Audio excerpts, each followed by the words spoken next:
Who were the first people to walk the green hills of Ireland? The answer is not found in history books, but in a far more wondrous place, an ancient text known as the Book of Invasions. This is the epic creation myth of Ireland, a wild saga of gods and giants, of magical races and cataclysmic battles that unfolded long before the Celts we recognize ever arrived.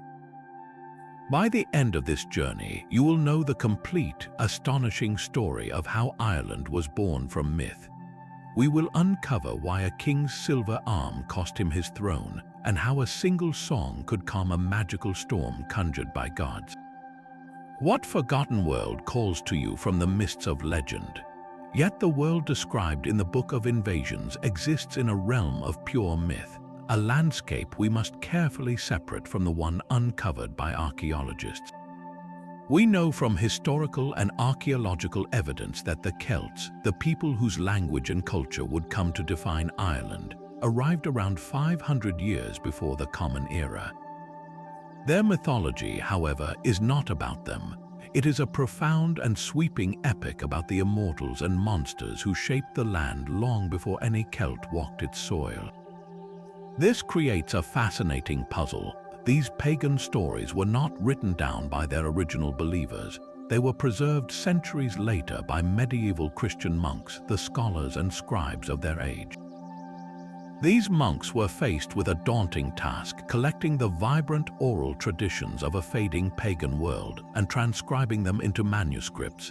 In doing so, they often attempted to weave these native gods and giants into the familiar tapestry of biblical history. They synchronized the mythic past with the timeline of the Old Testament, creating a unique fusion where Irish deities might be recast as ancient kings or linked to the scattered descendants of Noah after the Great Flood. This means the story we have today is a magnificent blend, a layer cake of pagan belief and Christian interpretation that we must gently peel apart to hear the echoes of a much older, wilder world. Our story begins not in Ireland, but with a desperate flight from a coming apocalypse. A woman named Cessair, said in the text to be a granddaughter of Noah, is denied a place on her grandfather's great ark. Facing the impending deluge, she convinces her father Bith and a company of followers that Ireland is a sacred land, untouched and destined to be a refuge from the flood. They build 3 ships and set sail into the unknown Western Ocean. After a long and perilous journey, only one vessel, carrying Cessair herself, along with Bith and 2 other men named Ladra and Fintan, finally reaches the shores of Ireland. They are, according to this myth, the very first people to ever set foot on the island, but their sanctuary is tragically short-lived. They arrived just 40 days before the Great Flood was unleashed upon the world. As the rains began and the waters rose, their fledgling settlement was utterly destroyed. Cessair, her father Bith, and the man Ladra all perished in the rising tide. Only one of them survived, the man called Fintan. To escape the drowning world, he used a powerful ancient magic, shape-shifting his form to become a salmon. He dove into the cleansing waters and swam deep, waiting out the cataclysm. When the flood finally receded, he returned to the land, but he never again remained just a man. For centuries upon centuries, Fintan would live on, transforming into an eagle, a hawk, and back again, becoming the sole memory of a world erased. He became the eternal witness, a living chronicle who would observe every subsequent invasion and the entire epic history of Ireland as it unfolded. The tale of Cessair and Fintan establishes a powerful and haunting pattern right from the start, a cycle of arrival, brief hope, and then utter destruction that will echo through the ages. 300 years after the waters subsided, the silence was broken by new arrivals. A chieftain named Partholón and his people sailed from the distant lands of the east, becoming the second wave to claim the empty island. They found a land of wild forests and untamed bogs, a raw canvas upon which they began to paint the first sketches of civilization. With stone axes and unwavering determination, they cleared 4 great plains, making space for the first fields and pastures. They introduced cattle and swine, and with them came the rhythms of settled life, of farming and animal husbandry. They did more than just farm, however. Partholón's people built the first guest house, a place of welcome and community, and they are even credited with brewing the very first ale in Ireland. These were not just settlers, they were the founders of society itself, establishing the fundamental customs that would bind people together for millennia. Yet the grim pattern set by Cessair's people was destined to repeat itself. After a long period of prosperity, a sudden and terrifying plague swept across the island. It was a sickness so swift and so absolute that it left no one alive. In the span of just 1 week, every single member of the Partholonians perished, their grand experiment in civilization erased from the land. Their legacy, however, was not so easily wiped away.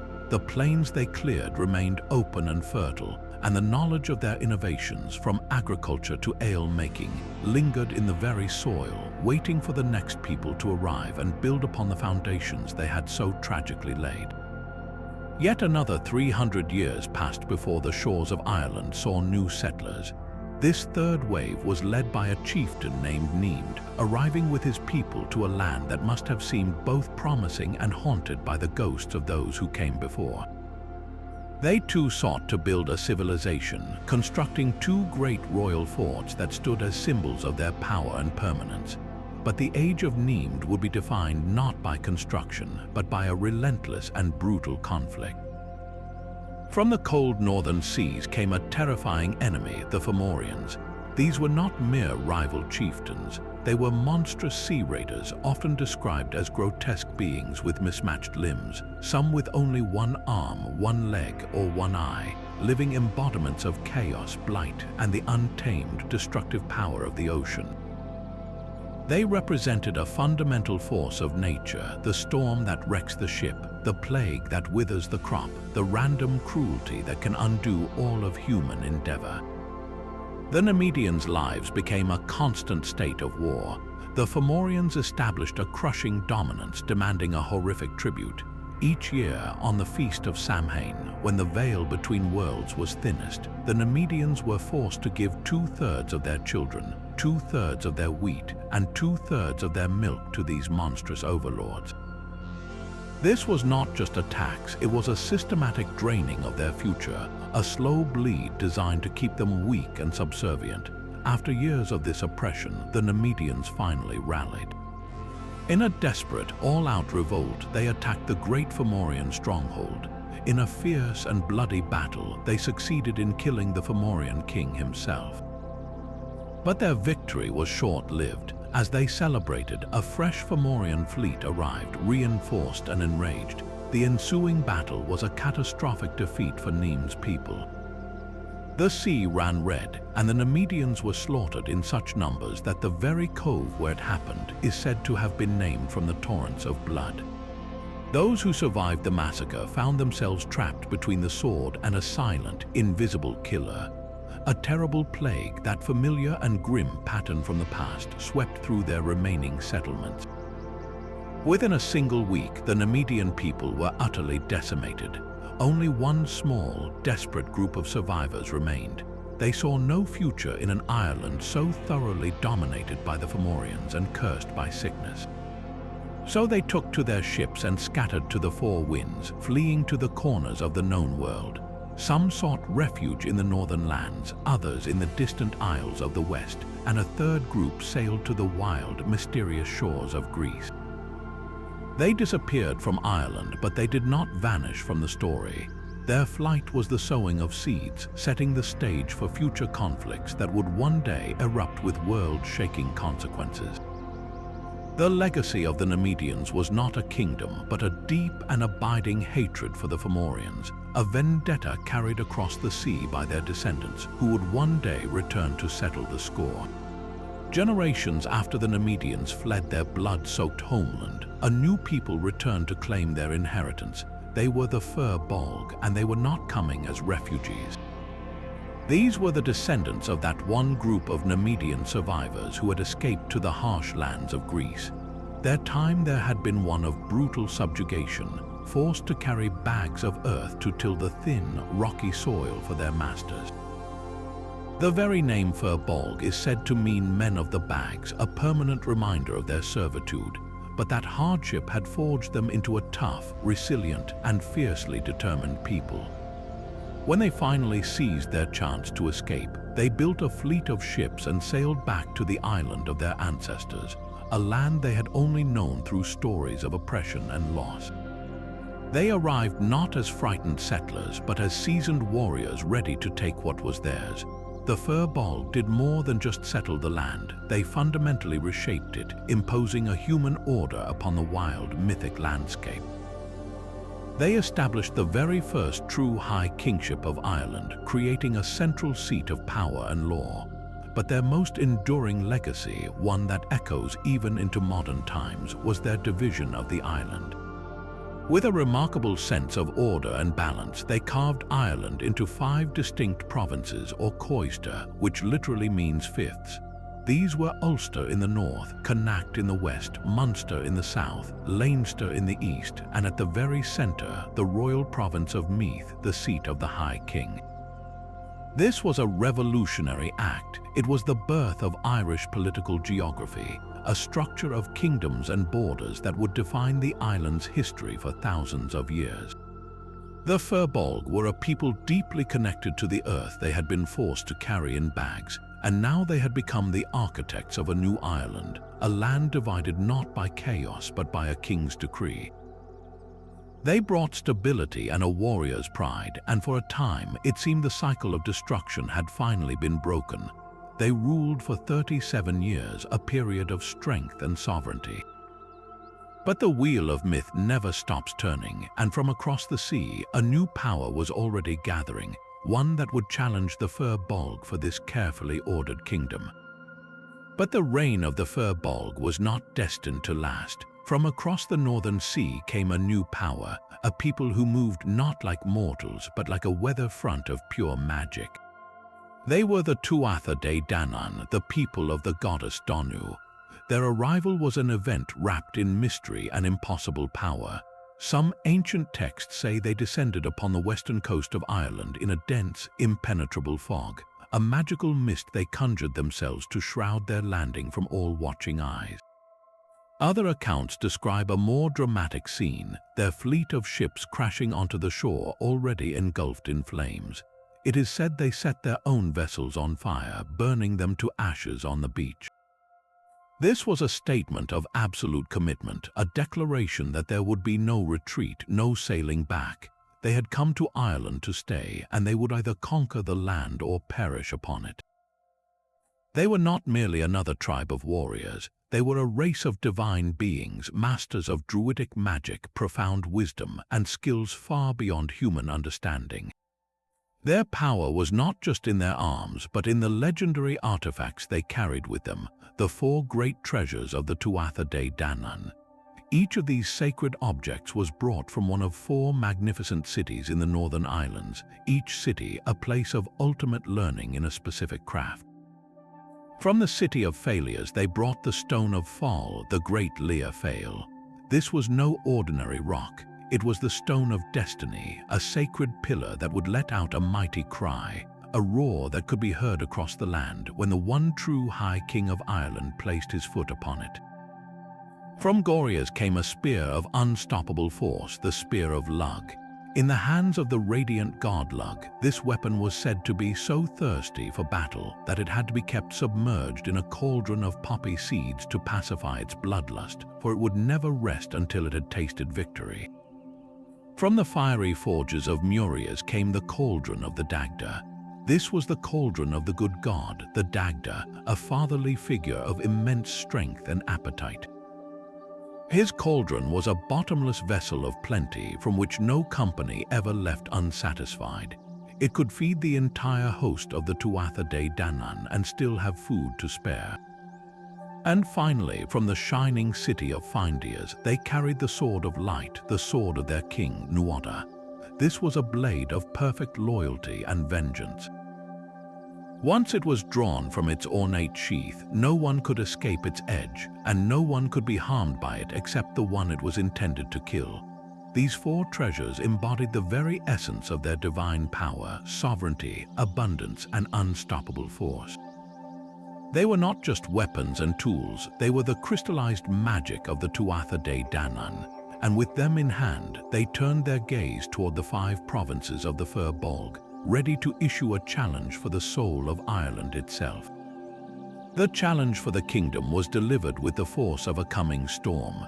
The Tuatha Dé Danann sent a herald to the court of the Fir Bolg High King, Earchaid mac Aiach, with a stark ultimatum. They demanded the High Kingship of Ireland be handed over to them, or the matter would be settled on the battlefield. King Earchaid was a just and powerful ruler, and his people, the Fir Bolg, were proud warriors who had carved the land into 5 provinces with their own strength. They would not surrender their hard-won sovereignty without a fight. They chose war. The 2 vast armies met on a single, fateful plain, the field of Mag Tuatha. This was to be a battle of a scale Ireland had never seen, a clash that would decide the fate of the island. Yet, before the general melee began, the 2 sides agreed to a sacred ritual to make the contest fair. They would match their weapons so that neither side held a material advantage. The Tuatha Dé Danann, masters of magic, watched as the Fir Bolg inspected their legendary treasures. It was here that a critical decision was made. The Fir Bolg, seeing the otherworldly power of the Tuatha Dé weapons, insisted that all magic be set aside. The fight would be one of pure martial skill, strength against strength, with no druidic arts to tip the scales. The Tuatha Dé Danann, confident in their champions, agreed. This pact would have a profound and immediate consequence. The battle commenced and the 2 hosts crashed together. In the heart of the fray, the kings themselves, Nuada of the Tuatha Dé and Earchaid of the Fir Bolg, sought each other out for a decisive single combat. They were the 2 pillars of their people, and their duel would symbolize the entire conflict. The fight was fierce and terrible, a whirlwind of skill and fury. But without the enchantments that normally guarded him, Nuada was vulnerable. In a brutal exchange, the Fir Bolg King's champion, a mighty warrior named Esreng, stepped in, and with a single, devastating blow from his heavy sword, he severed Nuada's right hand from his arm. The king of the Tuatha Dé Danann fell, maimed and bleeding. His people, seeing their leader so grievously wounded, fought with renewed desperation to retrieve him from the field. They carried him to safety, but the damage was done. The battle raged on for 4 long days, a relentless and bloody stalemate. Ultimately, the superior magic and resilience of the Tuatha Dé Danann began to tell. They pressed their advantage, breaking the Fir Bolg lines and securing a hard-fought victory. The Fir Bolg were defeated, their dream of a lasting kingdom shattered. Yet, in a remarkable act of honor, the victorious Tuatha Dé did not slaughter their conquered foes. They acknowledged the bravery and the noble kingship of Earchaid mac Aiach, and they offered the Fir Bolg a choice. They could remain in Ireland and be granted one of the 5 provinces as their own sovereign land. The Fir Bolg chose the wild, beautiful western province of Connacht, and there they lived on, a proud people in their own right, forever a part of the Irish landscape. For the Tuatha Dé Danann, the victory was bittersweet. They had won the island, but they had lost a king. Their own sacred law was clear, a fundamental rule of their sovereignty. The High King of the Tuatha Dé Danann must be physically perfect without blemish or imperfection. A man who had lost a hand, no matter how bravely, could not rule. The victorious Nuada, the Silver Hand, was forced to step down from the throne. The kingship was vacant, and a new ruler had to be found to lead this divine race in their new home. With the throne now empty, the Tuatha Dé Danann faced a crisis of leadership. Their law was absolute, a king must be physically whole. So they began a search for a new ruler, someone who was not only unblemished but who could also command the respect of this divine race. Their eyes fell upon a young man named Brez, whose name meant the beautiful, and he was stunning, a figure of such perfect form and radiant appearance that he seemed the ideal candidate. He was the son of a Tuatha Dé woman named Iriu, for whom Ireland itself would one day be named, which gave him a legitimate claim. The assembly saw in him the perfection their law demanded, and they elevated him to the high kingship, hopeful for a prosperous new era. But they overlooked one crucial, dangerous detail. Bres's father was not one of their own. His father was a Fomorian prince named Ilatha, a lord of their ancient, monstrous enemies from the sea. This hidden lineage would soon poison his reign from within. For a time, the kingdom of the Tuatha Dé Danann enjoyed peace. Bres was beautiful and the land was quiet. But this tranquility was a facade, a prelude to a slow and suffocating oppression. The Fomorian blood in his veins began to dictate his rule. He forgot the sacred duties of a true king, which were not just to rule, but to provide, to protect, and to be generous to his people. Instead, Bres became a tyrant. He imposed a crushing tribute upon the Tuatha Dé Danann, demanding their wealth and their resources.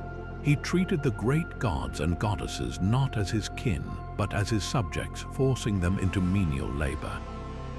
The Dagda, the good god of abundance, was sent out to build a vast fortress, his divine strength exploited for a king's vanity. Ogma, the champion of strength, was forced to carry firewood like a common servant. Even the great Brigid, a goddess of poetry, healing, and the sacred flame, was not spared from his demands. This was more than just heavy taxation, it was a spiritual humiliation. A king was meant to be a vessel of the land's sovereignty, a partner to the goddess of the land herself. But Bres broke that sacred bond. He allowed their sacred cows to go dry and their harvests to grow thin. The poetry and music that once filled their halls fell silent, replaced by the grim sounds of toil. The land itself seemed to wither under his rule, reflecting the barrenness of his spirit. The people grew thin and their hearts filled with a bitter resentment. What good was a king's perfect face if his rule brought only scarcity and disgrace? The seeds of rebellion were sown not in a single dramatic act, but in the daily grind of indignity. The champions and druids of the Tuatha Dé Danann began to meet in secret, their whispers turning into a unified resolve.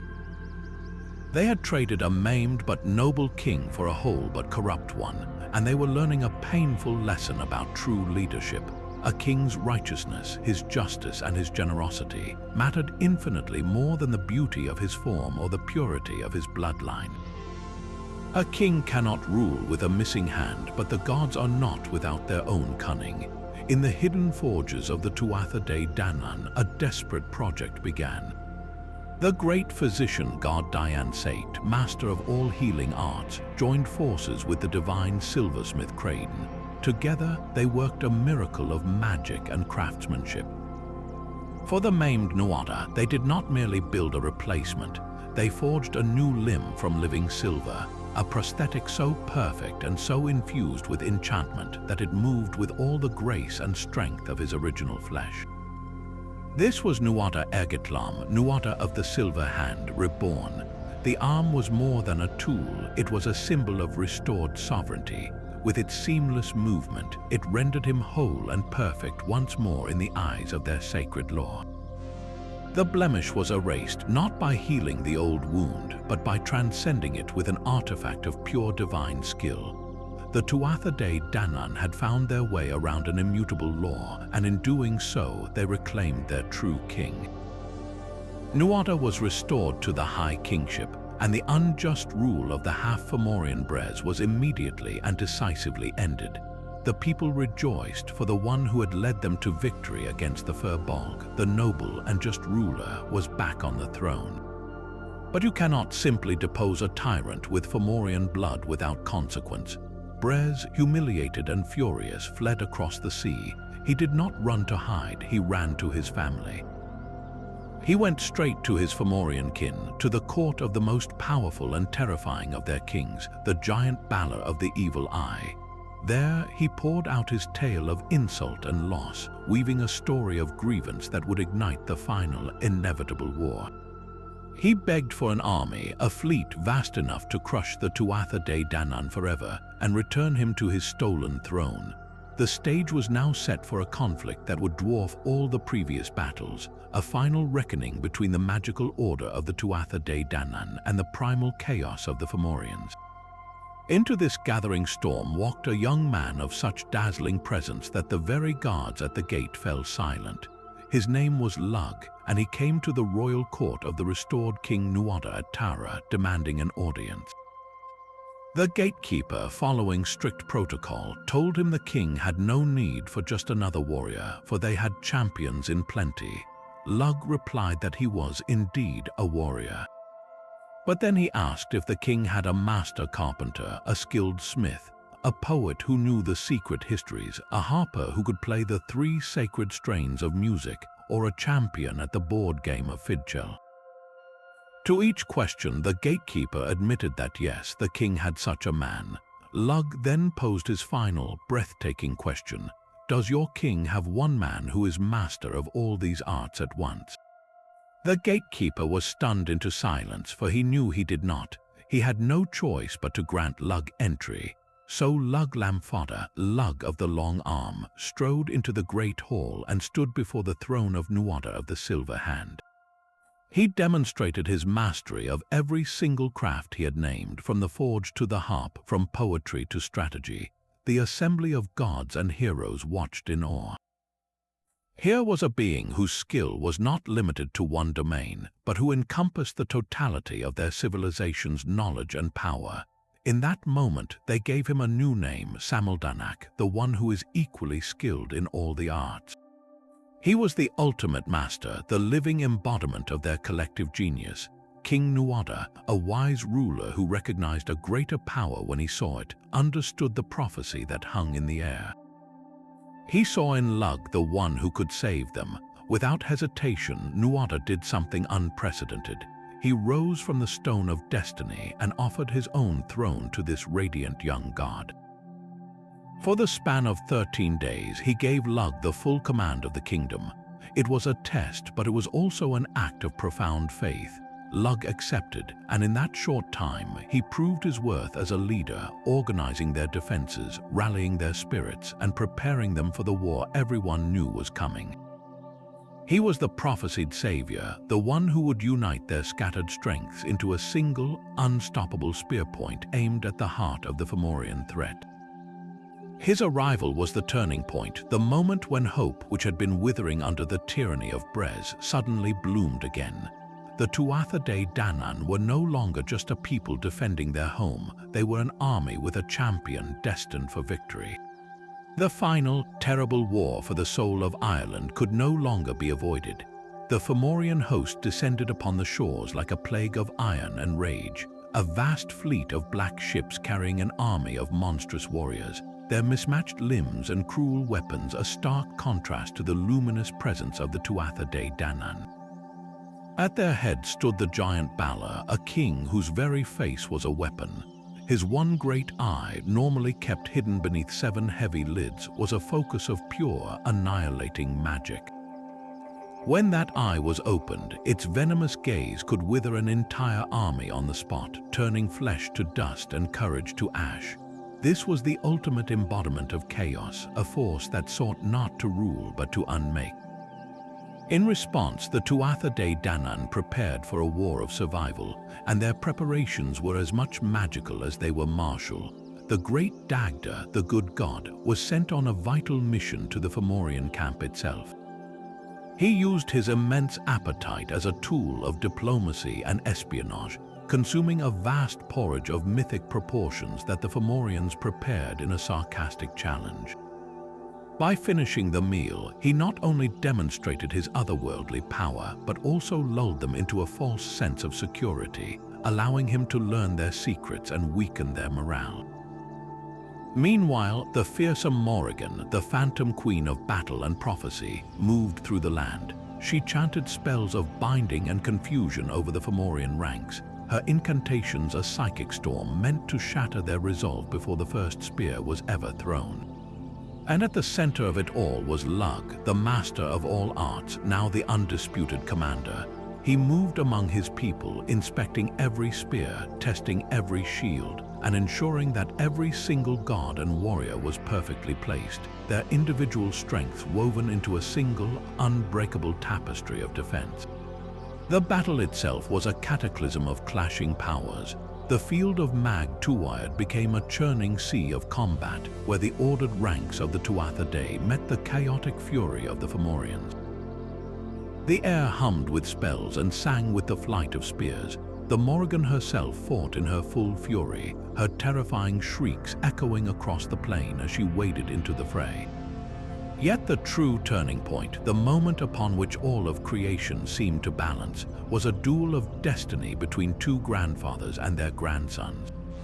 The Fomorian King Bala sought out Lug on the battlefield, his massive form towering over the fighting.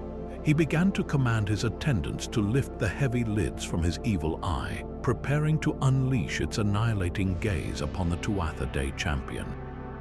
But Lug did not flinch. He hefted his own legendary spear, the unerring weapon from the city of Gorias. As Bala's deadly eye cracked open, a sliver of its venomous light beginning to leak forth, Lug took his shot. He did not aim for Bala's body, but for the eye itself.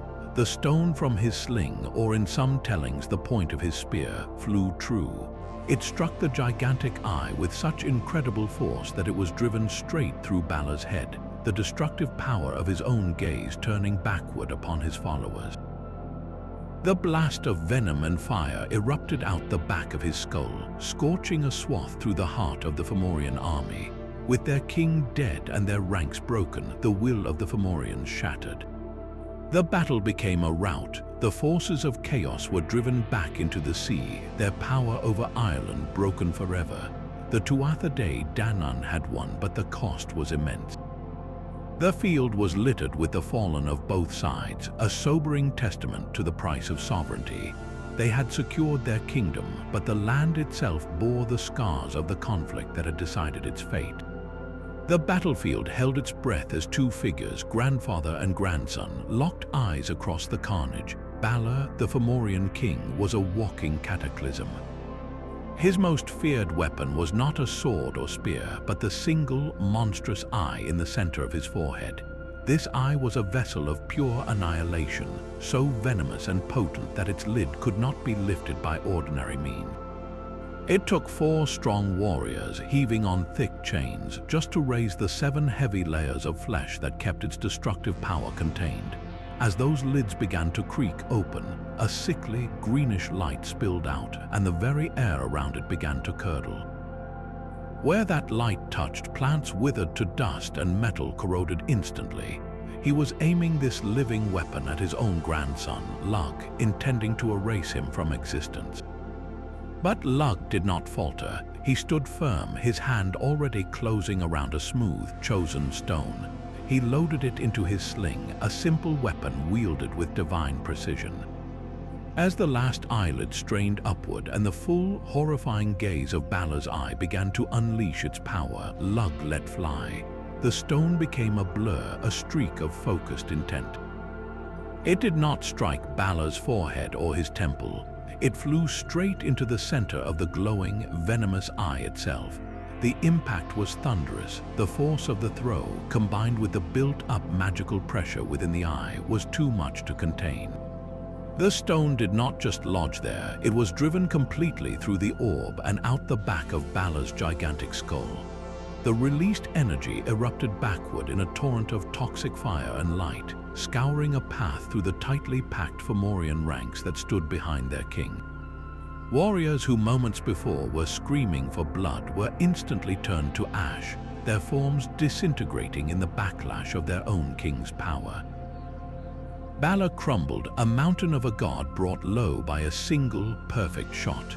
With his fall, the spirit of the entire Fomorian army broke. The heart of their chaos had been stilled and the battle turned irrevocably. This was not merely a victory, it was the closing of an era. The primal, destructive force of the Fomorians was finally and permanently broken. Their dominion over Ireland ended by the one hero skilled enough to turn their greatest weapon against them. The victory was absolute, but the land itself was bleeding. In the grim silence following the battle, the groans of the wounded rose from the field of Mag Tuatha. Yet the Tuatha Dé Danann possessed a power that could mend even the most grievous of hurts. The great physician god Dian Sate, aided by his children, worked a profound magic. They prepared a special well, its waters infused with potent herbs and incantations. As each wounded warrior was lowered into its healing embrace, their shattered bones knitted together and their torn flesh became whole again. The well did more than just close wounds. It restored life and vitality, ensuring that the cost of victory was not a generation of broken heroes. With the Fomorian threat finally vanquished, a new order could truly begin. Lug, the master of all arts and the slayer of Bala, was the undisputed hero of the age. His leadership had secured their future, and so the kingship passed to him. He ruled not from a place of mere power, but from a deep well of wisdom and skill. Under his reign, the arts flourished as never before. The forges of the smith gods rang with new, beautiful creations. The harps of the musicians wove melodies that could make a listener laugh or weep on command. The poets composed works of such intricate beauty that they seemed to capture the very soul of the world in their verses. This was a golden age, a time when magic was not just a tool for war, but the very fabric of daily life. It was the good god, the Dagda, who took up the vital task of restoring the land itself. He traveled the length and breadth of Ireland, using his great club, which could kill with one end and give life with the other, to coax the scarred earth back to fertility. He ensured that the rivers ran clean and the fields grew thick with grain, mending the spiritual wound that the Fomorian oppression and the great battle had inflicted upon the soil. For generations, the Tuatha Dé Danann ruled Ireland in this state of near perfection. They were the masters of the island, a race of luminous beings who lived in a harmony of craft, magic, and nature. They were the gods in their prime, but time, even for gods, moves in cycles. Their glorious reign would not be the final chapter in the Book of Invasions. Another people were waiting in the wings, a mortal race who would one day cross the sea and challenge the divine rulers for the land they had fought so hard to secure. A new prophecy began to whisper on the wind, a song of destiny that spoke of a final people who would inherit the land. These were the Milesians, the sons of Mil, the ancestors of the Gaelic Irish who live in Ireland to this day. Their journey to the island was an epic in itself, a long migration that began in the distant lands of Scythia. They traveled through Egypt and eventually settled for a time in the kingdom of Brigantia, which we know today as Spain. It was from there, guided by the wisdom of their chief druid, a man named Amagin, that they first saw Ireland on the far horizon. The very land seemed to call to them. This call was made literal by a powerful prophecy that had been foretold among their people.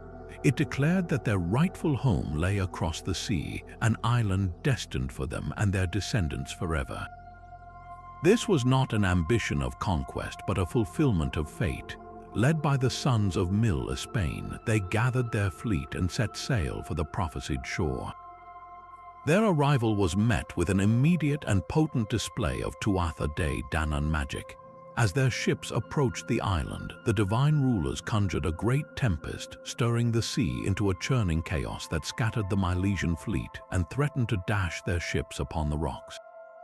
It was then that Amagin the druid stood and raised his voice. He did not shout to be heard over the storm, he spoke to the storm itself. He chanted a profound poem, a song of deep power that was addressed to the very spirit of Ireland. He sang not of conquest but of belonging, proclaiming his kinship with every wave, every stone, and every living creature of the land. His words were a key, and the magical tempest recognized its master. The winds stilled and the waves calmed at his command. The Milesians made landfall at last, but their challenge was not over. They encountered the three kings of the Tuatha Dé Danann, who now ruled jointly. These were Mac Cuil, whose name meant son of the hazel, Mac Sate, the son of the plough, and Mac Graine, the son of the sun. Each was wed to one of the great goddesses of the land, Eriu, Banba, and Fodla. The three kings met the Milesians with a mix of cunning and regal authority. They did not immediately attack. Instead, they proposed a seemingly fair test. The Milesians were to return to their ships and sail back out to sea, beyond the mystical ninth wave, a boundary that marked the edge of the Tuatha Dé Danann's direct power. They were then to attempt a new landing, and if they could reach the shore against whatever the gods might muster, the island would be theirs by right. It was a trick, a chance for the Tuatha Dé to summon their full magical might without breaking the laws of hospitality. The Milesians, bound by honor and confident in their own destiny, agreed to the terms. They pushed their ships back into the deep water, turning their prows toward the open ocean and the coming trial. The moment the Milesian ships cleared the ninth wave, the sea betrayed them. The water, which had been placid moments before, rose into impossible, jagged mountains. The sky tore open, and a shrieking gale tore at their sails, a tempest conjured from the pure will of the Tuatha Dé Danann. This was no natural storm. It was a sentient weapon of water and wind, designed to grind their vessels into splinters. But the magic of the gods did not stop there. As the Milesians fought for their lives against the waves, a new horror bloomed on the horizon. The island of Ireland itself seemed to dissolve before their eyes. The green hills and solid shore vanished, replaced by a churning, roaring inferno. It appeared as a single, massive volcano, its slopes streaming with liquid fire, the very air shimmering with impossible heat. They were not just battling a storm, they were staring into an illusion of utter annihilation, a vision of a land that was not a refuge but a funeral pyre. This was the ultimate expression of the Tuatha Dé Danann's power, a desperate attempt to make the Milesians believe their destiny was a lie, that the promised island was nothing but a mythic trap, a beautiful dream that ended in fire and drowning. The contest was no longer about strength of arms, it was a battle of perception, a war for reality itself, where the soul of the land was the final prize. In the face of that impossible storm and the vision of a burning land, one voice rose above the chaos. Imogen the Druid stood at the prow of his ship and began to chant, his words a counterspell woven from the very essence of creation itself. This was the song of Imogen, a declaration so profound it did not seek to command the elements, but to become them. He did not shout down the storm, he sang himself into its heart. I am the wind on the sea, he proclaimed. I am the ocean wave, I am the sound of the sea. With these opening lines, he was not asserting dominance but kinship. He was identifying with the fundamental forces that the Tuatha Dé Danann were trying to weaponize against his people. The song continued, unfolding like a map of the cosmos written on his own soul. I am a powerful stag, he sang, claiming the untamed majesty of the wilderness. I am a hawk on a cliff, embodying the keen-eyed perspective of the skies. I am a dewdrop in the sun, a tear the sun lets fall, connecting the smallest, most transient beauty to the vast, life-giving star. He was the wild boar in valor, the salmon in the pool, the lake on the plain. Each line was a thread, and with each thread he wove himself deeper into the fabric of Ireland. He was not an outsider trying to conquer the land, he was the land remembering itself. This was a magic far older and more fundamental than the dazzling illusions of the Tuatha Dé. Their power was one of control, of shaping the world to their will. Imogen's power was one of unity, of recognizing that his own breath was the same as the wind, his own blood the same as the sea. He was not breaking the storm, he was reminding the storm that they were one and the same being. When he declared, I am the grave of every hope, he acknowledged the cycle of death that gives meaning to life. And in his final, breathtaking claim, I am the gods who kindle the fire in the head, who lights the mind with inspiration. He asserted that the very spark of divine creativity, the fire of thought and poetry that the Tuatha Dé Danann held so dear, also burned within him. The moment the final syllable left his lips, the illusion shattered. the volcanic fire vanished, the mountains of water subsided into gentle swells, and the true green shore of Ireland was revealed once more, calm and welcoming. The storm had not been defeated by a greater force, it had been calmed by a deeper truth. Imogen had proven through his song that the Milesians did not just want the land, they belonged to it. Their sovereignty was not something to be taken by force, but something to be claimed through a spiritual right, a resonance of spirit that even the gods could not deny. The storm was gone, but the contest was not yet over. The Milesians had proven their spiritual right through Imogen's song, but the three kings of the Tuatha Dé Danann still held the physical shore. A tense standoff ensued, yet it was resolved not with more violence but with a final, decisive agreement. The Milesian leaders, having demonstrated their power, now showed their honor. They proposed a solution of breathtaking fairness. They would willingly sail back out beyond the mystical ninth wave, voluntarily placing themselves back into the peril they had just escaped. They would then attempt a new landing, and if they could reach the shore against any final magic the Tuatha Dé Danann could summon, the island would be theirs by right. This was a wager of ultimate respect, acknowledging the gods' power while trusting utterly in their own destiny. The Tuatha Dé Danann, their greatest illusions already broken, accepted these terms, recognizing the profound courage and integrity of these mortal newcomers. This time, as the Milesian ships turned their prows toward the beach, no storm rose to meet them, no fire scorched the hills, the way was clear, the Tuatha Dé Danann had conceded. Their age of ruling the visible world was at an end. In the negotiations that followed, a truly ingenious division of the land was reached. The Milesians, the children of Mil, would take the world above. They would inherit the sunlit fields, the forests, the rivers, and the mountains. They would build their kingdoms, till the soil, and become the mortal rulers of the surface. The Tuatha Dé Danann, in turn, would not be banished or destroyed.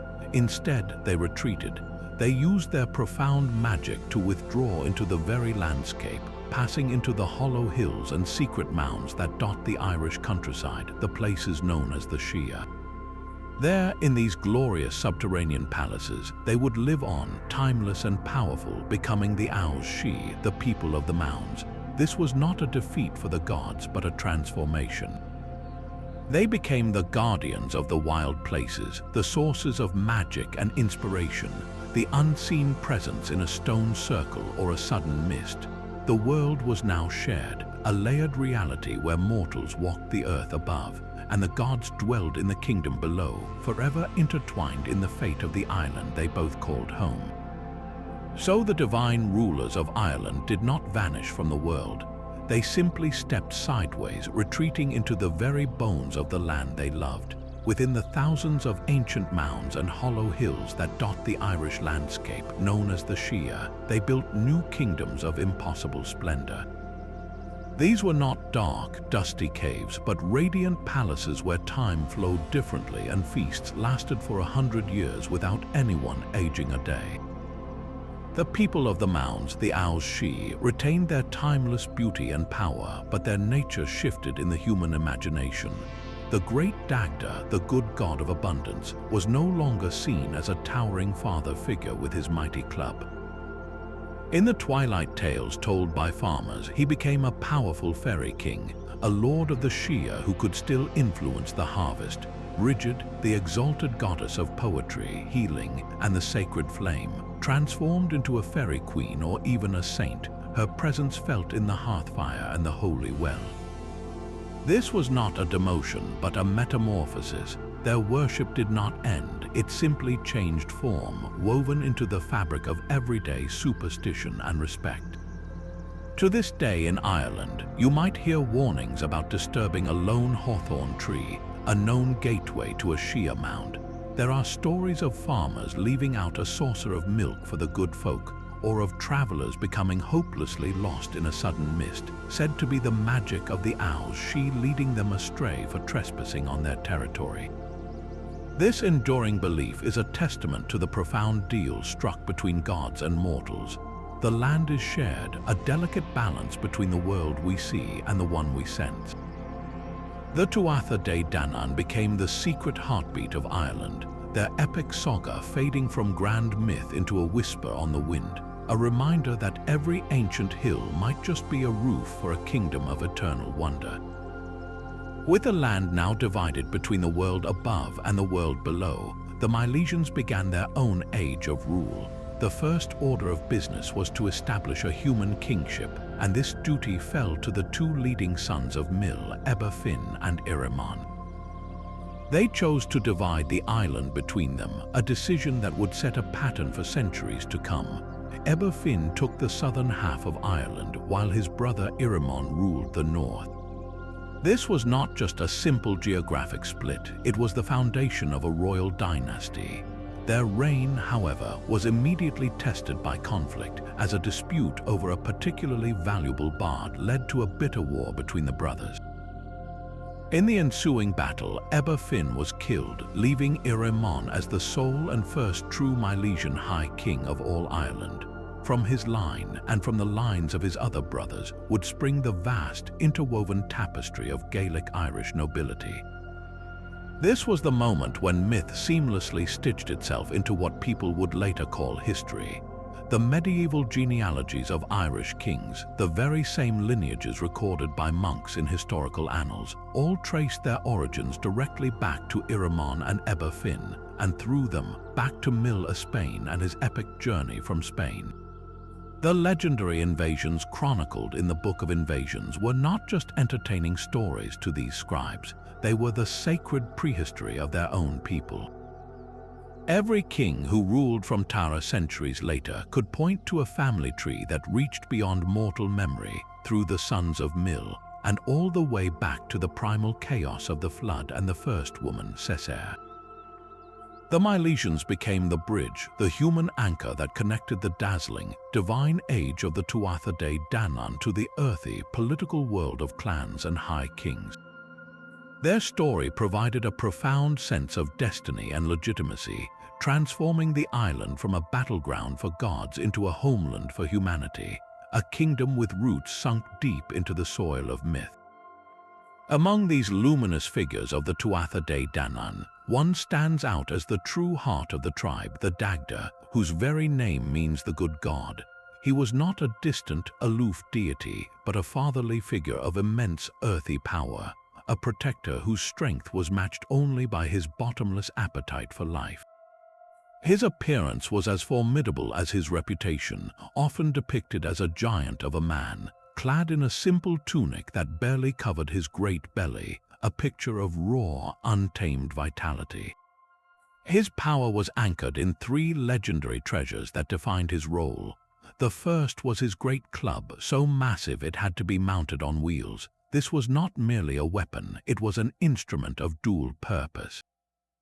With one end, he could strike down 9 men in a single blow, but with the other, he could gently touch the slain and restore them to life, a perfect symbol of his control over both death and the fertile renewal of the land. His second treasure was the Qua Ansic, the undry cauldron.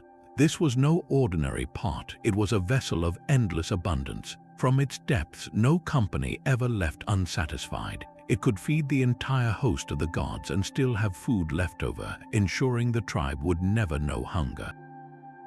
Finally, he owned a set of living pipes, the Uathn, whose music could command the very seasons, making men weep with a sorrowful strain or laugh with a joyous air. Yet for all his cosmic power, the Dagda was also a figure of delightful, relatable humor. In one famous tale, as a prelude to the great battle, he was tricked by the Fomorians into eating a gargantuan porridge made with 80 gallons of milk, whole goats, sheep, and pigs, all boiled together in a massive pit. The Dagda, never one to refuse a meal, consumed every last bit using a ladle so big a man and woman could lie in it, scraping the sides clean and putting the Fomorians in awe of his otherworldly capacity. This story, while comical, underscores a profound truth about him. His immense consumption was a metaphor for his role as the sustainer of his people, the one whose own vitality guaranteed the fertility of the land and the prosperity of the tribe. He was the good god because he was fundamentally for his people, a paternal force of wisdom, strength, and endless provision, the bedrock upon which the entire society of the gods was built. While the Dagda represented the nurturing heart of his people, another deity embodied its terrifying will to survive. The Morrigan, whose name translates to Phantom Queen or Great Queen, was a force of pure, untamed sovereignty. She was not a goddess who fought with sword and shield, she was the battle itself. Her domain was the intricate web of fate that decided victory or defeat, and her presence was often felt as a chilling premonition long before the first blow was struck. She could appear in many forms, but her most iconic guise was that of a crow or raven, circling over the battlefield with an unnerving intelligence, waiting to feast on the fallen. In another haunting manifestation, she would appear as a hideous old woman, a washerwoman kneeling by a river ford.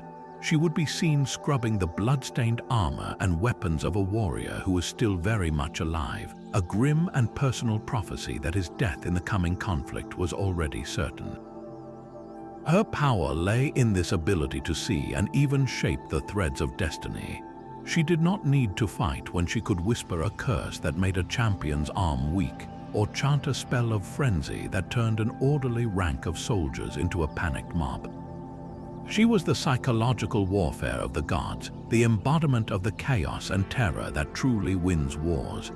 This complex relationship between war and sovereignty is perfectly illustrated in her dealings with the Ulster hero Cuchulainn, stories told in a later cycle of myths.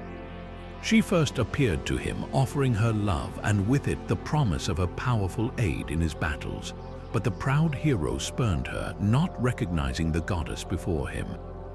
In that moment of rejection, the Phantom Queen transformed from a potential ally into a relentless force of vengeance.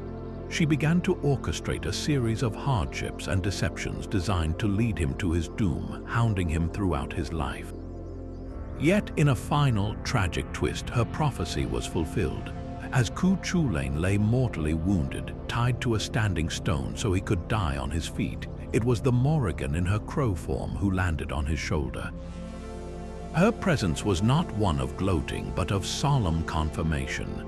She was there to witness the end of the hero whose fate she had foretold, the Queen of Fate collecting her due. She was a reminder that the power to grant kingship and the power to decree death were two sides of the same ancient, unyielding coin. But of all the luminous figures who retreated into the mounds, none made the transition from goddess to saint more gracefully than Bridget, the exalted daughter of the Dagda. She was a being of three radiant flames, a triple goddess whose domains were the very pillars of civilization. She held sovereignty over poetry, the fire in the mind that gives words their power and memory its shape. She commanded the art of healing, the gentle fire of compassion that mends broken bodies and spirits, and she presided over the smith's forge, the literal, transformative fire that turns raw metal into tools and art. This triad of powers made her uniquely central to daily life, a divine force present in the bard's song, the physician's touch, and the blacksmith's ringing hammer. Her most sacred site was in Kildare, where a perpetual flame was kept burning in her honor, tended by a dedicated community of 19 priestesses. Each took a turn guarding the sacred fire for a day and a night, and on the 20th day, it was said Bridget herself would tend the flame, a direct manifestation of her living presence among her people. This eternal fire was more than a symbol, it was the heartbeat of her cult, a tangible piece of the divine that warmed the mortal world. When Christianity began to spread across Ireland, the people's devotion to Bridget was so profound and so deeply woven into the fabric of their identity that it could not be erased. Instead, it was masterfully integrated. The goddess was reborn as Saint Bridget of Kildare, one of Ireland's three patron saints. Her priestesses became nuns, and her sacred flame was kept burning, now within the context of a Christian monastery. The stories of her miraculous generosity, like the tale where her mother's store of butter was miraculously replenished to feed the poor, echoed her earlier divine role as a goddess of abundance. She became a holy bridge, her spirit so essential to the Irish soul that it simply changed its clothes, allowing a seamless continuity of reverence that spanned millennia. The fire in Kildare, whether tended by pagan priestess or Christian nun, was always Bridget's fire, a testament to a power so deeply loved it could never be extinguished. So what was the true purpose of this magnificent, sprawling epic? The Book of Invasions was far more than a collection of old tales. It was a foundational act of national storytelling, a literary project crafted by medieval Irish scholars to answer a profound and urgent question. Where do we, the Irish, belong in the grand scheme of God's creation? At a time when Ireland was being drawn into the wider Latin Christendom, its learned class felt the pressure to situate their homeland within the dominant historical framework of the age, the timeline of the Bible. They looked at the great classical civilizations of Greece and Rome, and at the other nations of Europe, all of whom had written histories linking them back to the fall of Troy or the scattered descendants of Noah. Ireland had no such written pedigree. It existed on the very edge of the known world, a land without a formal place in sacred history. The Book of Invasions was the brilliant, creative solution. It gave Ireland a past as epic and divinely orchestrated as any other nation's. By connecting the island's mythic past to the Great Flood through Cessair, and by tracing the lineage of the final Milesian invaders back to biblical figures, the scholars were constructing a ladder of legitimacy. They were proving that Ireland was not a pagan backwater, but a land with a destiny written into the very earliest chapters of human history. This was not forgery, it was an act of profound cultural confidence, an assertion that their native gods and heroes deserved a seat at the table of world history. The framework was Christian, but the soul of the narrative was fiercely, uniquely Irish. It allowed the monks to preserve the vibrant oral traditions of their ancestors by fitting them into a structure that the wider medieval world would understand and respect.